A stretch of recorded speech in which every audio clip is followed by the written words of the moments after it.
อ้าวสบายดีตอนเช้าสบายดีปีใหม่เนาะ2026เนาะมื้อนี้ก็ถือว่าผ่านมาแล้วเนาะเป็นมื้อที่3ของการลิ้นบุญปีใหม่อืมก็คิดว่าทุกคนก็คงจะลิ้นม่วนอย่างม่วนซื่นว่าซั่นซะเนาะอืมไปลิ้นอยู่ตามหาดลิ้นอยู่ตามบ้านนะเออตั้งเตาตั้ง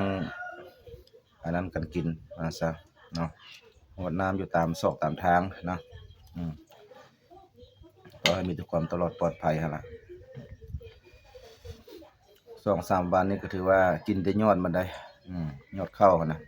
ข้าวบ่ตกท้องเนาะมื้อนี้ก็เมียเฮ็ดฝึเฮ็ดอะไรข้าวปุ้นเนาะอืมเฮ็ดข้าวปุ้นสู่กินเนาะอืมเด้อืมมาเด้อมากินน้ำเดียวเนาะกะปิบักใหญ่แล้วก็มักเผ็ดดิหอมกัด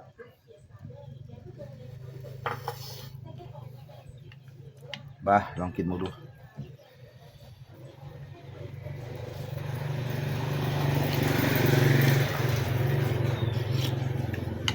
อืมแซ่บๆชิม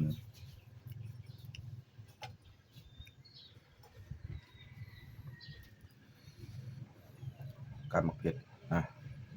น้อยละคำเนี่ยอืม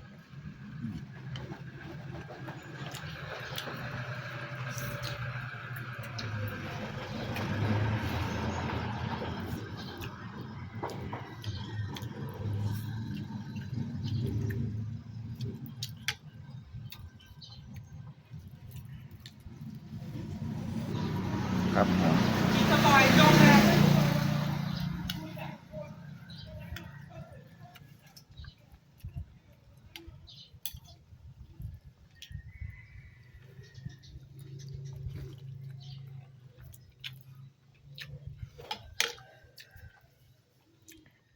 อืม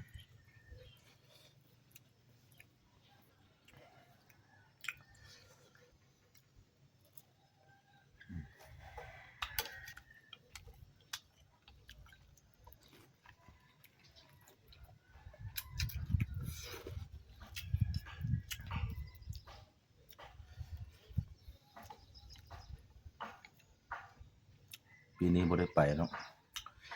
เพราะว่าหมู่คู่มาลิ้นอยู่เฮือนเนาะ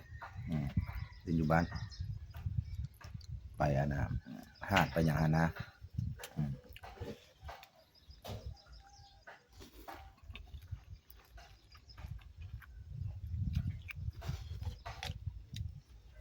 อืมแซ่บ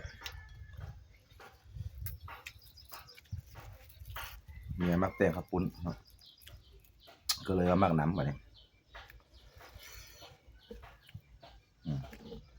ข้าวหอม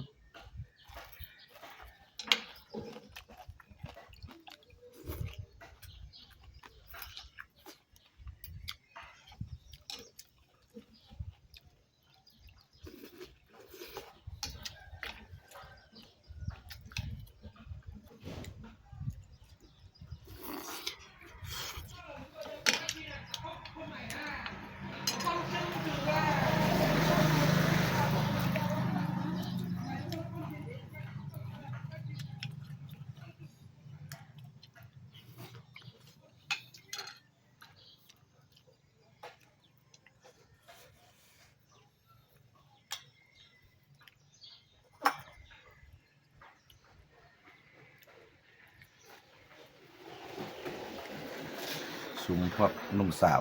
เนาะสุมวัยรุ่นก็สิม่วนเต็มที่เลยอืมเป็นผู้บ่าวผู้สาวเนี่ยไปลิ้นเนี่ยม่วนนะโอ้ยคิดฮอดในตอนอดีตอืม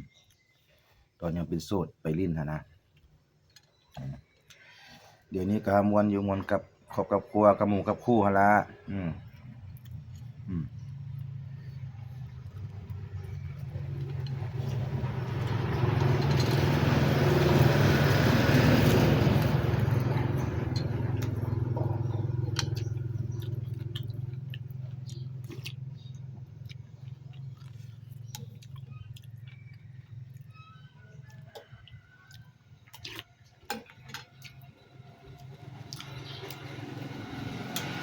ให้กินให้แซ่บเนาะ